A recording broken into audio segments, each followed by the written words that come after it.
All right, we're gonna continue this end of 2023 toolbox tour.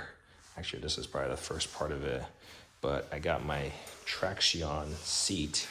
Had it for a couple years now. It's starting to rip right there, and only because when you sit on it, it pulls on the fabric, so I need to figure out a way.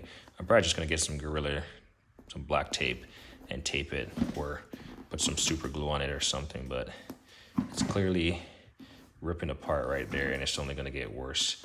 So that's the downside, that they put the seam right here where you're going to sit and then it's going to rip. This side has not gotten there yet, but I imagine, this is not used every day, but if this was being used every day in a shop environment, it would not last. It's quality and it feels comfortable, but you have this tray down here. The only modifications that I've done to it so far is this tray keeps sliding up, and as you can see, I put a clamp on it, so this tray is locked in place. So that's why that clamp was on it, because it just keeps sliding up or whatever.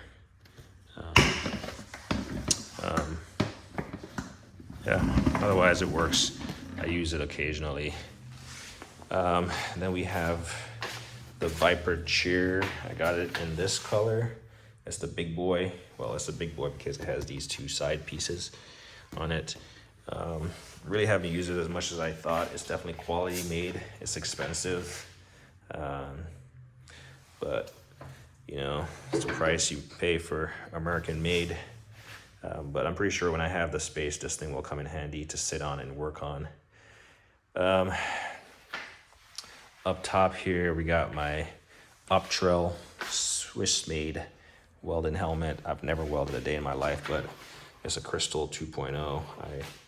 I have a welder. It's over there. Plasmer and welder. Plasma at the bottom, the green thing, Fornium welder at the top. And I actually acquired a welder before I had had this helmet before I even had a welder. Haven't used it yet, but safety is important to me.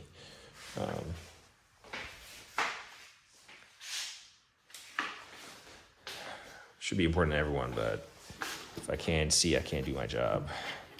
So, and then I got this face shield. It flips up. You got a dart visor right here, and then you got this face piece that flips down. So in the down position, it looks like this.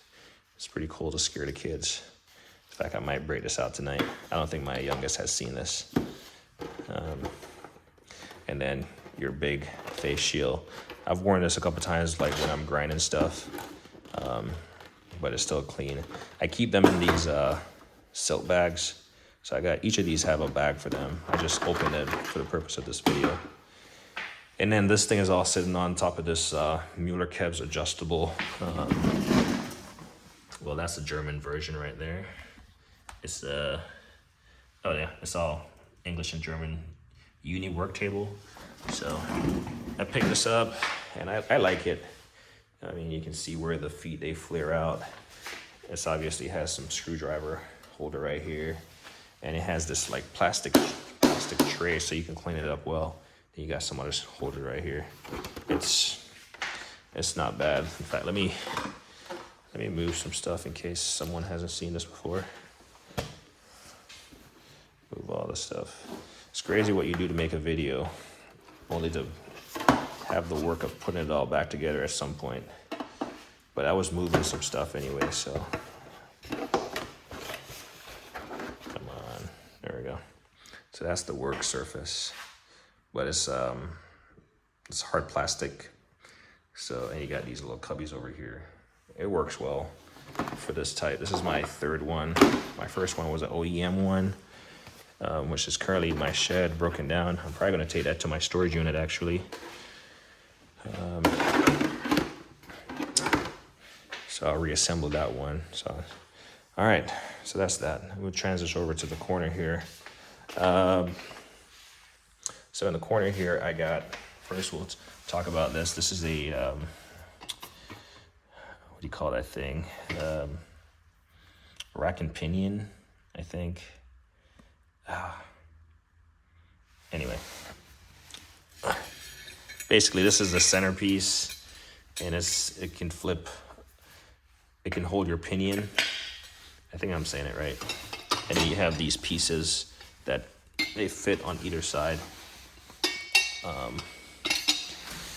So when you're taking off your rear axle, you can capture it in here. You can set it inside of there. And these are height adjustable with these pins that you see. And this is, like I said, like you saw, it flips. Depends on what you're doing. It's meant for the OTC table, utility table, or what, I forgot what you call it. But I guess you could use it on the ground also, or however you want to set it up. It's just so if you're dropping your rear of your truck or something, you have something to set it on. So this lives here because I don't have a home for it. The most important tool you need as a homeowner is this, and it's not automotive. I'll just give it a plug right now. This is a tool you need to go turn off your water at the main. Well, you can use a big wrench or something, or pliers or something, but chances are you have a bunch of creepy crawlies in there, and this is the one tool that my lady, she knows.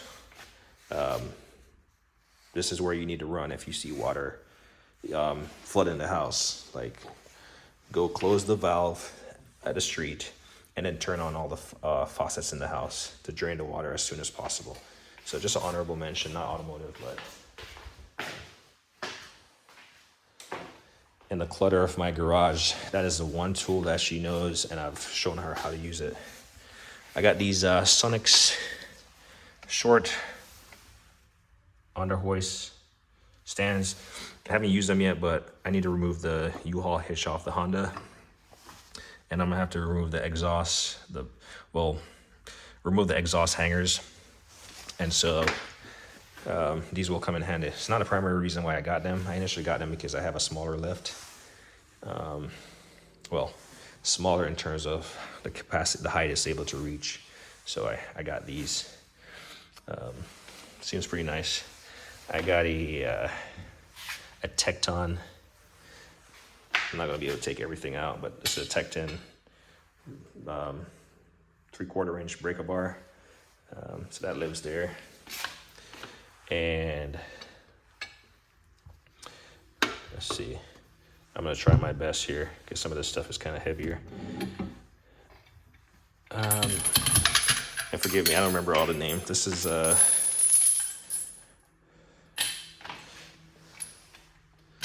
a laser tool. Trying to see. It's a laser tool. Basically, if you're trying to hold your suspension pieces out of the way, you got a hook right here, and you got some hooks right there, and you can adjust the tension on it, and it will hold your suspension tools out of the way, or suspension parts out of the way while you're servicing the car.